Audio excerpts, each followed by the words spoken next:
Kembali kita bertemu di buku kedua, sesi ketiga. Percayalah akan kebesaran dan tumbuhlah dalam kebesaran. Pengalaman pribadi yang berkaitan dengan apa yang membuat pikiran kita bekerja untuk kita dan bukannya membiarkannya bekerja melawan kita. Saya mengambil selembar kertas dan menulis nama 5 orang yang saya kenal, baik selama beberapa tahun yang sudah jauh melampaui saya dalam penghasilan dan kemajuan bisnis. Kemudian, saya bertanya dalam hati apa yang mereka punyai yang tidak saya miliki. Selain pekerjaan yang lebih baik, saya membandingkan kecerdasan mereka dengan kecerdasan saya, tetapi secara jujur, saya tidak dapat melihat bahwa mereka lebih unggul dalam hal otak. Secara jujur, saya juga tidak dapat mengatakan mereka berpendidikan lebih baik daripada saya atau mempunyai integritas atau kebiasaan pribadi yang lebih unggul. Akhirnya saya tiba pada satu lagi kualitas keberhasilan yang sering kita dengar, inisiatif. Di sini saya harus mengakui bahwa rekor saya jauh di bawah teman-teman saya yang berhasil. Untuk pertama kali saya melihat titik lemah saya menemukan bahwa saya memang suka menahan diri. Saya menggali ke dalam diri saya semakin dalam dan lebih dalam lagi, dan menemukan alasan mengapa saya kurang memiliki inisiatif adalah karena saya tidak percaya bahwa diri saya sangat berharga.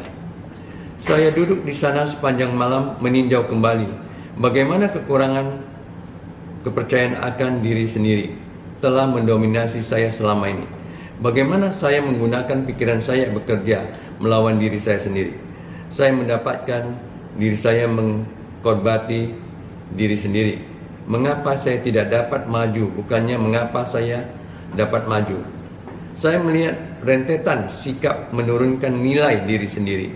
Ini tampak dalam semua yang saya kerjakan. Kemudian kesadaran saya timbul bahwa tak seorang pun akan percaya kepada saya sebelum saya percaya kepada diri saya sendiri. Sejak saat itu saya memutuskan saya tidak mau lagi merasa sebagai orang kelas 2. Sejak sekarang dan seterusnya saya tidak akan meremehkan diri sendiri. Jelaslah, dengan percaya kepada diri sendiri, maka segala hal yang baik pasti mulai terjadi. Otak Anda adalah pabrik pikiran. Pabrik yang juga sibuk menghasilkan pikiran yang tak tertuang, tak terhitung setiap jam. Produksi di dalam pabrik pikiran Anda berada di bawah pengawasan 2 mandor. Salah satunya kita sebut saja Tuan Kemenangan, dan yang satu lagi Tuan Kekalahan. Tuan Kemenangan bertanggung jawab untuk menghasilkan pikiran-pikiran yang positif. Ia berspesialisasi menghasilkan alasan-alasan mengapa Anda dapat, mengapa Anda cakap, dan mengapa Anda akan berhasil. Mandor yang satunya lagi, Tuan Kekalahan, menghasilkan pikiran negatif yang menurunkan nilai diri. Ia adalah ahli dalam mengembangkan alasan-alasan mengapa Anda tidak dapat, mengapa Anda lemah, mengapa Anda tidak memadai. Spesialisasinya adalah merangkaian pikiran mengapa Anda akan gagal. Untuk melihat bagaimana kedua mandor ini bekerja untuk Anda, coba contoh ini. Katakan kepada diri sendiri, hari ini benar-benar buruk. Ini mengisyaratkan Tuan Kekalahan untuk bertindak. Dan ia pun menghasilkan sejumlah fakta untuk membuktikan bahwa Anda benar. Ia menyatakan bahwa hari ini terlalu panas atau terlalu dingin. Bisnis akan buruk hari ini. Penjualan akan turun. Orang lain akan gelisah. Anda mungkin jatuh sakit. Tuan Kekalahan benar-benar efisien.